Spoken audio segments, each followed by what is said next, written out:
Felipe e meu grupo vai tratar um pouquinho sobre a Segunda Guerra Mundial. O que gerou ela, como ela ocorreu e o que gerou seu fim. A início de conversa, a gente precisa entender que a Segunda Guerra Mundial é fruto direto da Primeira Guerra. A Primeira Guerra, a Alemanha estava destruída. Ela conseguiu unir os cacos e, juntando o que tinha deixado de lado, ergueu-se um nacionalismo. Esse nacionalismo conseguiu isolar a figura de um líder. Esse líder era Hitler. Hitler, com seu desejo expansionista, ele, em 1938, conseguiu anexar o território da Áustria e da Tchecoslováquia. Mas ele não queria parar por aí. Ele estava de olho na Polônia. A Polônia sabia disso e chamou dois grandes países, Inglaterra e França. Ela fez um acordo com esses países no qual, se a Alemanha atacasse a Polônia, esses países iriam prestar apoio militar. A Alemanha atacou a Polônia, só que os países não ajudaram. E a Polônia perdeu, obviamente. Com essa perca desse país, a França e a Inglaterra perceberam o poder da Alemanha e declararam guerra a este país. Esta guerra simboliza o início da Segunda Guerra Mundial, que não foi só entre esses três países, não. Foi entre dois grandes grupos. O grupo dos aliados, no qual temos o Reino Unido, os Estados Unidos, a União Soviética e a França, e o eixo, no qual temos a Itália, o Japão e a Alemanha nazista.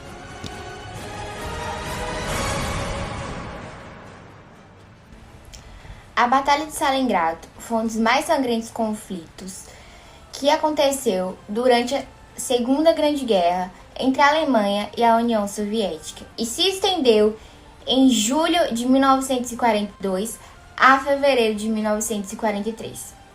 Stalingrado era uma importante cidade soviética, onde havia um importante parque industrial e uma passagem estratégica de petróleo. Sua invasão fazia parte da Operação Barbarossa, que buscava o domínio da cidade de Moscou, de Leningrado e Stalingrado. E como esse ataque começou? O ataque começou com um grande bombardeio. E em seguida foi a invasão das tropas por terra. Hitler ele ficou tão obcecado, ele ficou tão alucinado em conquistar essa cidade, que ele concentrou todos os recursos possíveis nessa batalha. E como eram os conflitos, Os conflitos ocorridos nas cidades, eles eram extremamente sangrentos, extremamente perigosos. Os relatos soviéticos, eles diziam que a situação era muito infernal, era muito desesperadora. Eles não tinham o que fazer. Os soviéticos, eles resistiram, devido ao abastecimento diário de soldados, ao apoio da população num combate das ordens expressas de Stalin, que fazia com que seus soldados recusassem, Além disso, as tropas alemãs, eles tiveram muitas dificuldades de, como eu posso dizer, de se adaptar meio que às temperaturas daquela região, entende? E por isso eles ficaram muito enfraquecidos, e sem condição de enfrentar a ofensiva soviética. E aí, em fevereiro de 1943, os alemães, o que eles fizeram? Eles se renderam. Espero que tenha ficado claro para vocês. Beijos. O Japão, desde a década de 30, adotava uma postura agressiva e imperialista em relação à expansão territorial na Ásia, sobretudo em relação à China. Somada a essa postura, Japão e Estados Unidos, que disputavam algumas regiões ao longo do século XX, tinham suas relações um pouco mais tensas. No dia 7 de dezembro de 1941, o Japão ataca de surpresa a base naval americana Pearl Harbor, localizada no Havaí. O alvo foi escolhido pelo interesse do Japão na expansão marítima nas ilhas do Pacífico. Esse ataque causou cerca de 2.500 mortes, porém não atingiu o objetivo principal da missão, que era a destruição completa da base naval americana. Somada a essas 2.000 mortes, os americanos tiveram um prejuízo de 5 navios que afundaram, além de mais alguns que foram danificados. O ataque japonês levou os Estados Unidos a declararem guerra contra o Japão. A estratégia japonesa era impor algumas derrotas pequenas aos Estados Unidos para conseguirem uma negociação ou até a sua rendição. Entretanto, isso não aconteceu, pois logo alguns meses após o ataque a Pearl Harbor, os Estados Unidos passaram a dominar o conflito, com importantes vitórias que aconteceram na Batalha de Midway e na Batalha de Guadalcanal, entre 1942 e 1943.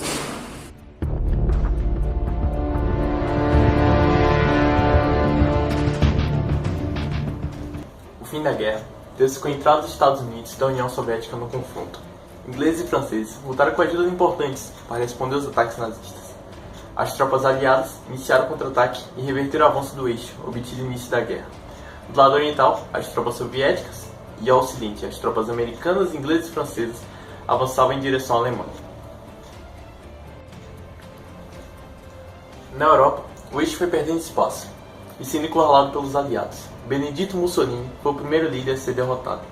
O dia mais marcante para os aliados na Segunda Guerra foi o dia 6 de junho de 1944, que entrou para a história como o Dia D.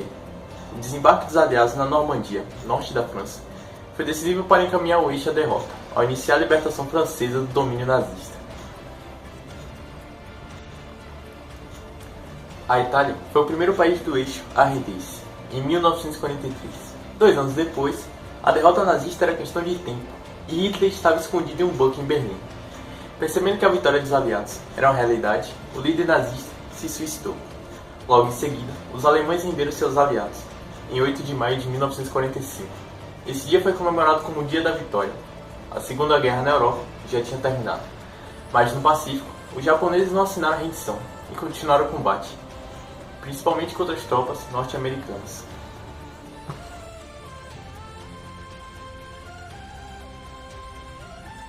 Vou falar agora sobre o final da Segunda Guerra Mundial. Com a falta de redenção do Japão e a vingança de Pearl Harbor, os Estados Unidos jogaram 2 bombas no Japão, que a bomba foi de Hiroshima e Nagasaki. Em 6 de agosto de 1945, a primeira bomba nuclear na história foi lançada em Hiroshima, com 70.000 pessoas mortas. Com o Japão recusando a assinar o contrato de Post-Bar, eles lançaram a segunda bomba atômica, pois o Japão recusou a se render novamente. Com a segunda bomba mais potente que a primeira, eles causaram uma destruição menor por falta da geografia.